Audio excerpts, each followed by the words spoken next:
about live. Oh, that looks nice. Ooh, tilt down a little bit. Hey, everyone. I'm just making sure all of my stuff is nice and good to go. Lynn, would you mind killing the TV over there? Give myself a little more creepy light. Ooh, it's spooky now. I'm going to go live on Facebook simultaneously. There you go. Thank you. Well, we got Lindsay helping out. Say hi to Lindsay, everybody. Hello. I want to read you all a nice, creepy story tonight. Ooh. We'll go live here. You can adjust it still. All right, everyone. So I thought it'd be fun to do some more live streams, and I thought I would set the mood. Oh, yeah. Got a little glow behind me.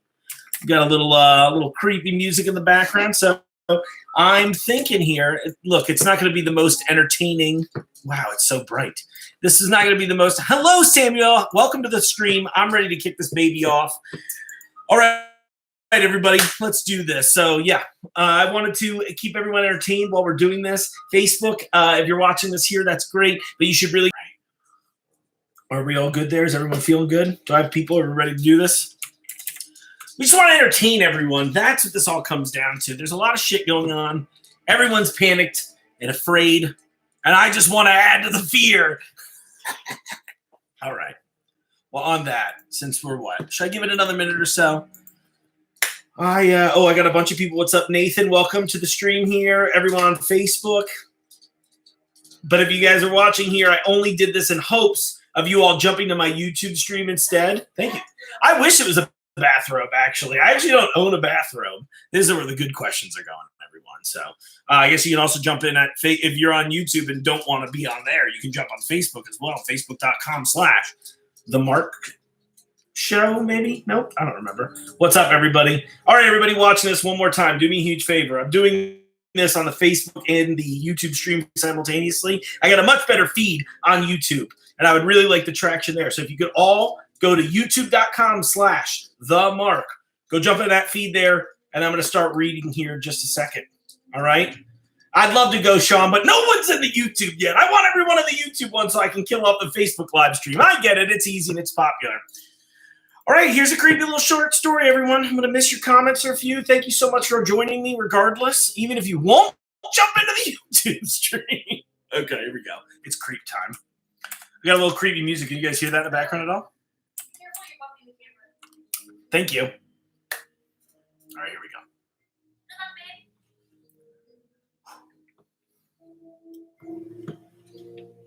Hey, Lynn's actually, in the Facebook Live, can you drop the link to my YouTube?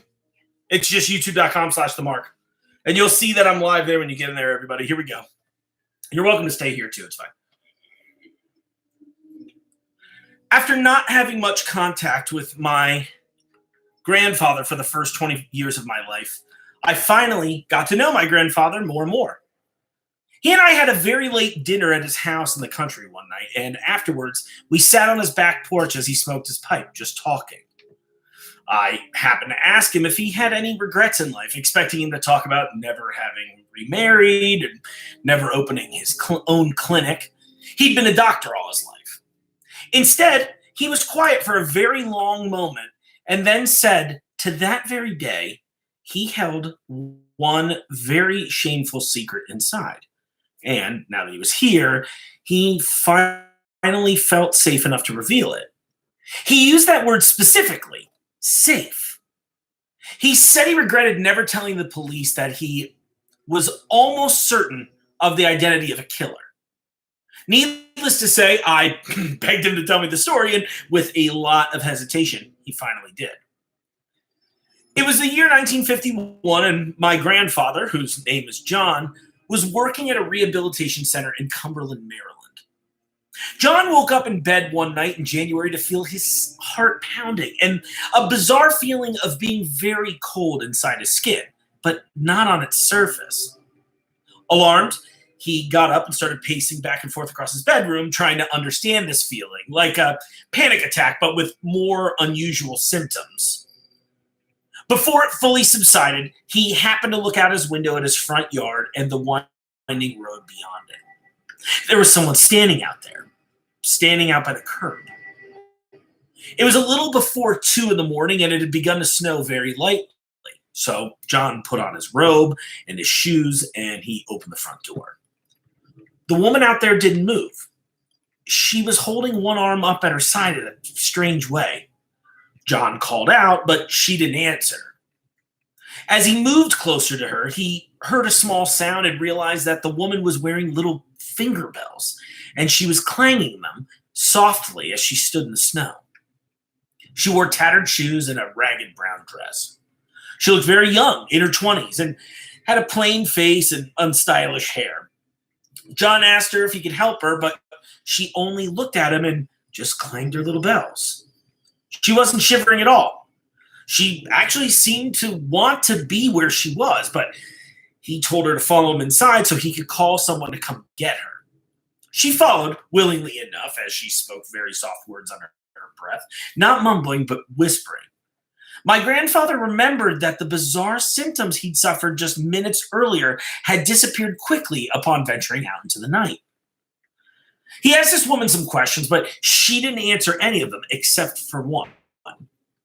When he asked her if she needed something to eat, she said, "I swallowed a farmer's eye in Lancaster." And then she opened her mouth wide as if to show him. Her mouth was empty, and she closed it again and smiled strangely. She clanged her finger bells and followed John to the guest room. His plan, if he couldn't get any information out of her, was to just keep her safe and dry, and he was going to call a friend at the county hospital to drive over in an ambulance as soon as dawn came. He didn't own a car himself, and he never has since. She sat on the bed, and she told him that she would try to go to sleep, but that sometimes they shook her head about. There came no indication of who they were. John asked her once more if there was someone he could call. And to this, she responded that she was not even close to being who he thought she was. She said, "You make me laugh." And then she threw her head back and did so. And that laugh was what first made my grandfather scared to be in the house with her. The voice that came out of her throat was at first her own, but then suddenly seemed to belong to a small child, and then a different woman entirely. He compared it to an audio montage made by a sound editor. He stared at her, waiting for her to say something more, but she closed her eyes and lay down on the bed and then just sounded her bells again. He went back upstairs, but couldn't go to sleep after that.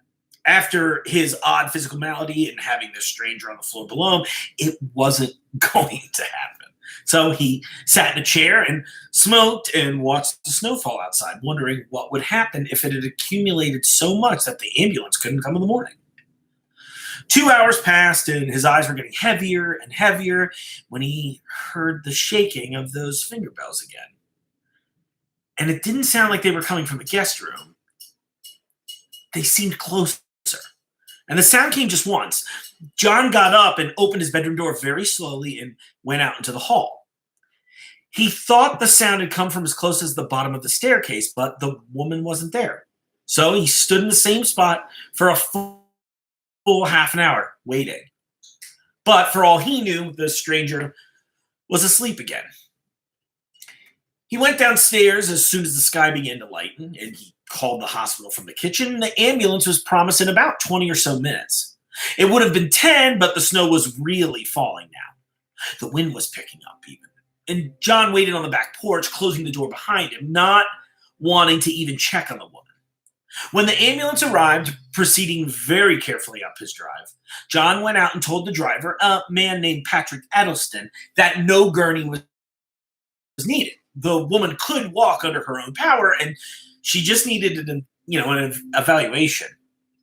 The two men went into the house, and John knocked on the guest room door. When there was no answer, he opened it. The woman was gone. They both checked the whole house, though there was nowhere for her to have gone. Edelston trotted back to the ambulance to call back in. John went through the kitchen and stepped out onto the back lawn, which was under at least 4 inches of snow now. He immediately saw footprints leading across the yard toward the woods. So he did what we would all do in this case and began to follow them, moving as fast as he could, though the wind and the snow in his face and the, in turn, slippery footing made it incredibly difficult. Once or twice as he went, he had to stop just to lower his head and peer closer at the ground because the darkness was not retreating, quickly enough at all.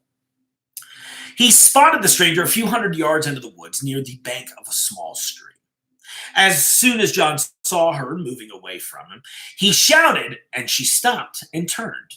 She waited for him to approach. She smiled and took a step toward him. John remembered that the wind had blown her hair into her mouth and it had caught it there, so it appeared almost as if she were eating it. He had to lean in to hear what she said to him, which was just a single sentence. "I'll make you remember me and all that I can do," she said, as she suddenly raised her left arm and swung it toward him in a swooping arc.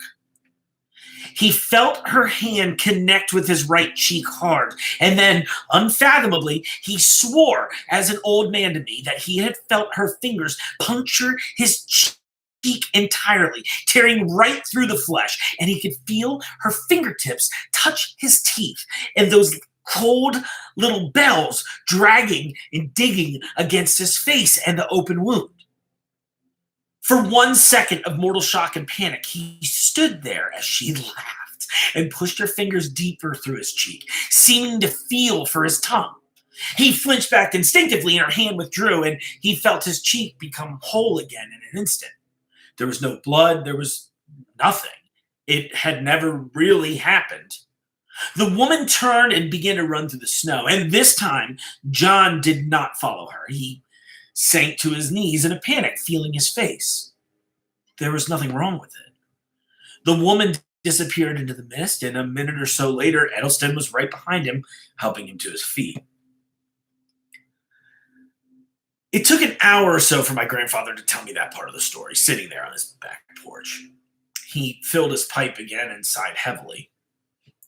He had never told this to anyone, not even Edelston, on the morning that it all happened. He wondered if he should stop.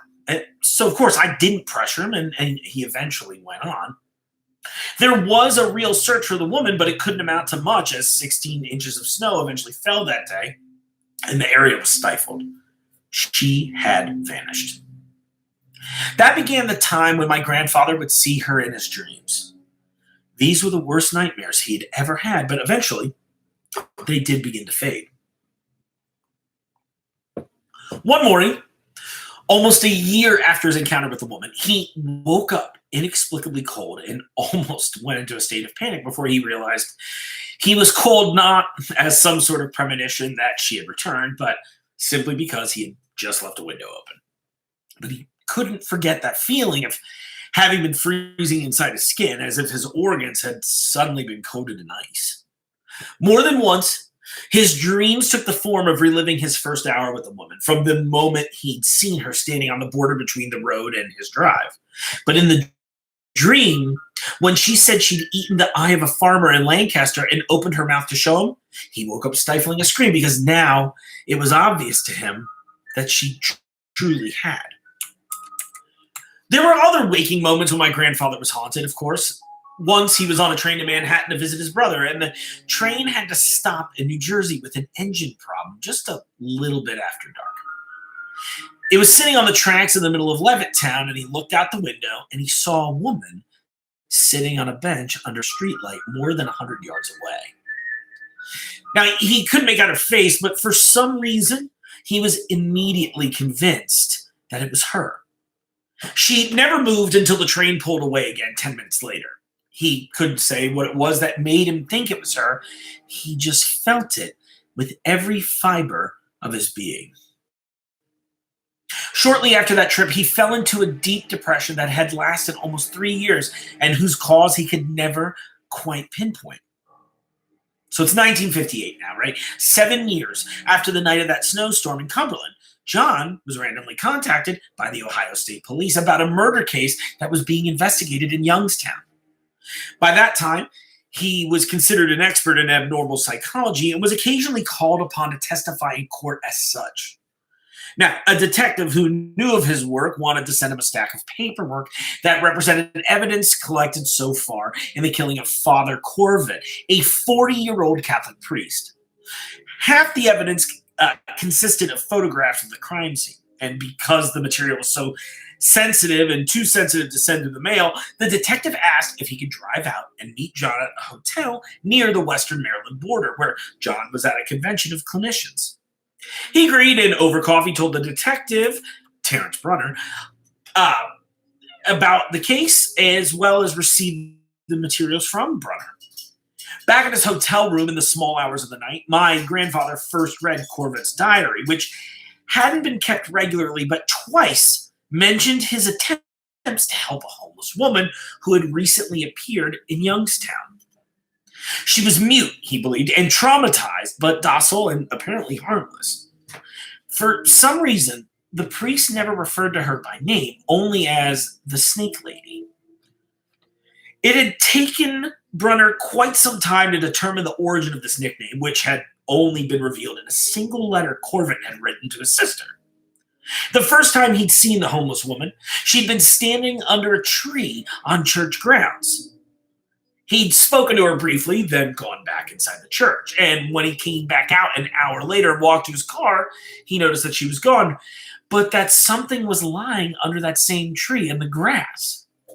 Closer investigation revealed it to be a long, thick, grayish-brown snake. A dead one that looked quite exotic and put a real fright into Corvett. He drove the carcass directly to animal control, which, with the help of a nearby university, later identified it as a puff adder, considered Africa's deadliest snake, one that literally should not exist outside of it. There wasn't much more detail than that about the, quote, Snake Lady.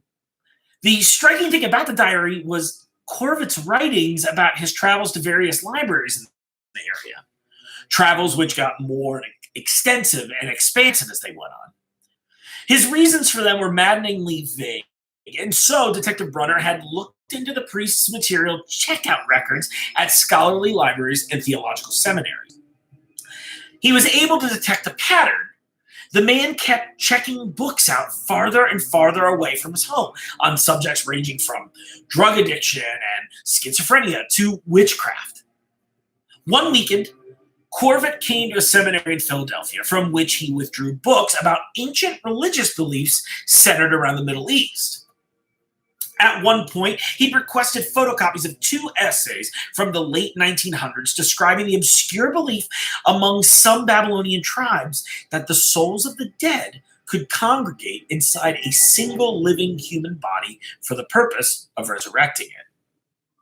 The timeline of his research coincided with the homeless woman's arrival in town, according to various people who had briefly seen Corvett in conversation with her. From there, John started going through the stack of crime scene photos. The scene was the church where Father Corvett conducted his services. In the wide shot of the interior, taken from the back of the church, it seemed totally empty, though looking hard, one could see that all the way in the first row of pews, a man was sitting, facing forward. The other photos showed this was Father Corvett, who'd been killed with 2 knife wounds to the heart, only slightly slumped over, as if he'd been sitting on the pew, turned partially sideways, perhaps speaking to someone sitting beside him. He'd simply never fallen over. There were, my grandfather said, more than 150 photographs of him in this position. Looking a little more closely now at the little details of each, he saw writing on the seat of the pew, about 24 inches away from Corvett's left hand. Small writing that had been done in pencil, almost looking like a child had been born. The police knew of the writing, but had no idea about its origin. The styling of the letters, which spelled out completely nonsensical, unconnected words, made my grandfather set the photos aside and light his pipe to calm himself. He called Brunner in to see if maybe he had not left the area yet. He hadn't. My grandfather left his hotel in order to walk the 12 blocks across downtown Grainsville to the police station where Brunner was meeting with a colleague. He needed to talk to the man in person because he recognized the letters the killer had printed on that pew from some faint writing his night visitor had made on the windowsill of his guest room in 1951. She'd taken a pen off a table and done it, making just 3 or 4 words out of nothing and putting odd-looking accents over the H's and the V's. The streets were quiet. My grandfather was walking across the little town square when everything around him started to lose all of its color all at once. Like the color bleeding out of every tree and street sign and car parked against the curb. And he began to feel sick to his stomach. He was seized with a heavy, dry cough, and he made his way to the closest bench. He sat down and put his head between his knees to settle down. A profound sense of dread then came over him. He sensed that something truly awful was about to happen to him, and he had just raised his head to look up and around to see if perhaps there was someone else on the street or a public place that he could run toward to feel safe, when suddenly thank you so much, Michael. That's such a nice compliment to come up. And tried to run towards a public place where he could feel safe, as if an unseen hand had grabbed it. Forward, and back until his neck was almost snapping, his head whipping up and down. He tried to scream, but he couldn't. He had lost all control of his body, which was almost flying off the park bench with the force of this bizarre seizure.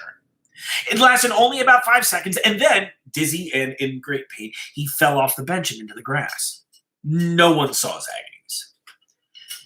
After a minute, he stood up, trying to regain his balance. Somehow, he told me, that as long as he didn't take another single step toward the police station to tell them what he knew, he would be all right. He turned and began to walk in the other direction, back to where he came from, and with every step he took, more color came back into the world around him, and pain in his neck subsided. Soon, he began to run, and he was back in the lobby of his hotel in just a couple of minutes. The desk clerk offered to call him an ambulance, but my grandfather said no. He told the clerk that if anyone called to be put through to his room, he should tell them that he had taken ill. He made his way upstairs and collapsed on his bed. And he remembered weeping, knowing that he could never tell anyone about the woman ever. He would send back the crime scene evidence without a note. By intending to speak of that woman and perhaps sending the police after her, he felt that he had enraged something that was in control of her. He vowed at that moment to never speak of her to anyone for any reason, in the hope that he would be left alone. That night was the longest of his life, as he lay there and waited for that invisible hand to maybe return to strike him, to maybe strangle him or kill him. He went to church for the first time in his life 2 weeks later, and he fully embraced Catholicism that summer. He never stopped. And that's where his story of the woman ended. Decades passed, and nothing truly strange ever happened to him again. He wanted to correlate his peace with the events to his acceptance of spirituality, but he wasn't quite sure about it. He thought perhaps it was more about his refusal to act on his suspicions. He felt something sense that he wasn't a threat. As he grew older, his memories of the terrible thing began to fade blessedly, just like any other memories.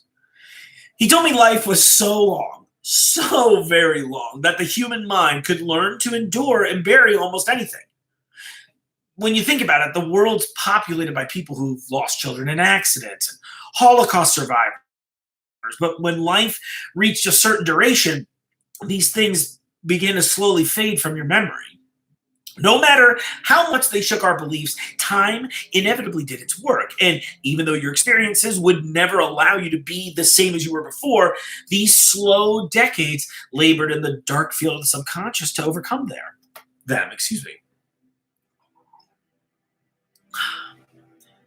He dedicated himself to his work and his new family, and he simply never told anyone about what happened until that night when he was 71, and he told me about it there on his back porch. And you can imagine how I'd feel. I was speechless for several minutes, worried that telling the story held some sort of power. He shook his head firmly and said no, he didn't think so. All of that had ended almost 40 years ago. The fact that he had never encountered anything of a supernatural nature again led him to believe that he was safe from such things. And maybe, just maybe, there was an explanation of the events that lay deep within parts of his mind that he just never explored. Still, I told myself on that night that the secret would stay with me, which was only partially to honor him. Some of that vow was due to my own fears of the unknown, the specters that the story had raised of a realm beyond my understanding. It was just better not to speak of it. I felt safer. The story was told to me in the year 1993. So in 2012, my grandfather was 90 years old. We'd remained close, of course, though I'd since graduated from college and gone on to have my own career as a doctor.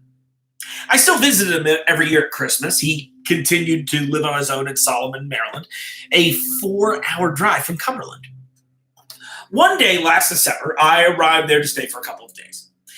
We exchanged presents and had dinner just like we always did. He was still looking very healthy and of sound mind, the result of a very studious and disciplined living.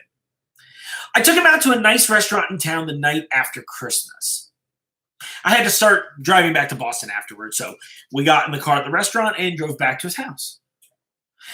I remember that he had forgotten to lock his front door, which was really not a big deal, as he sometimes just didn't bother to do it, because where he lived was very safe. So we went to the house, and he told me to, go down to the basement real quick and take this box of toys there back to my niece and nephew. So I went down the stairs into the unfinished basement. There was virtually nothing down there but a big table and a chair and boxes of mementos and things he had acquired over such a long life. When I turned on the light, which, like so many basements do, hung from that chain, I saw that something had been written on the gray cement wall on the east side of the room, and it looked like it had been scrawled in some of the white chalk. I stared at those words, at first not really understanding what they meant, because the first few of them were just nonsensical scribbling, right? Like letters a foot or so high that didn't make sense, and I assumed maybe it was one of my nieces or nephews. But below that, there was an actual sentence. The word said, "Can you hear the bells?" A question.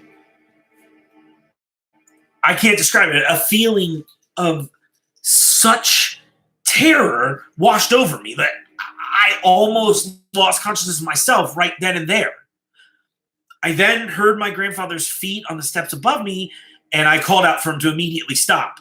But obviously, something about the tone of my voice, so frightened in the moment, it just made him come further. And so he and I both stood and looked at these words scrawled on the wall. His face was stony. I could see where the white chalk had come from. It had been taken from a plastic tub that was one of the presents my grandfather had bought for my niece and nephew. And that's when he spoke. He just kept repeating, "It can't be. It can't be." Without saying a word, I guided him back to the staircase and led him upstairs, holding his arm tight so he wouldn't fall. We got to the top of the steps and walked quickly to the front door. We hadn't turned on the house lights yet, except for the one in the kitchen, and I could feel the darkness pressing in on us terribly. The move to the door seemed like it took us forever. It's the longest staircase of my entire life. I refused to look left or right for fear of what I might see. So I quickly ushered Grandpa to the car, and I opened the door for him, and he got in. I slammed his door shut fast, and I trotted around to the driver's side, and I tried to make it so that Grandpa would notice me quickly glance in the back seat in case something was there. Only when the doors were locked and the engine started did I feel safe at all. Grandpa, of course, asked me where we were going, and I said I didn't know. He said, "Maybe she's still here somewhere." And I nodded, and we pulled out of the driveway. Honestly, in that moment, it was my intent to just start driving us towards Boston, and we would never come back. Never. I would never let him. 3 turns through the neighborhood was a street called Peach Run. The road's just a single lane, very quiet, and my headlights picked out a figure up ahead, a human figure. It was a small woman moving away from us, and when the headlights splashed across her back and flowed past her, she was caught in that circle of light. She stopped.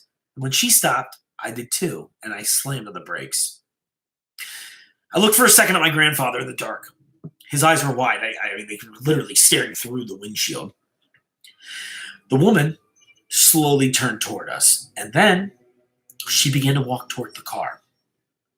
I told Grandpa not to move, but he had no intent of doing so. The woman was old, so incredibly old. Her hair was long and dirty. She wore a plain dress that was almost more like a sack. She was wearing old sneakers, and when she walked, it was with a marked limp. My eyes went to her left hand, and there they were. There were those goddamn bells. Except they'd become so old and rusted over the decades that they just seemed to be like the permanent part of her flesh, which was all blackened around them. There must have been a deep infection at one point that obviously went untreated, and now her hand and the bells were one mutated object. They didn't make a sound now. It had been 63 years since my grandfather had heard them in the middle of the night as he sat in his room, frightened of this very same woman who had never forgotten him. She looked even older than her years, like ancient, as sick as it's possible for a living human to look. But at least she was mortal. She had aged, right? And eventually she would have to die, freed of whatever controlled her, freed of whatever horrible things that she had done over a stretch of time so long that I can barely conceive of it. Where she had traveled, who she had killed without anyone ever locking her away for somewhere good. She staggered forward 3 more steps until we could see every detail of her withered, frail body.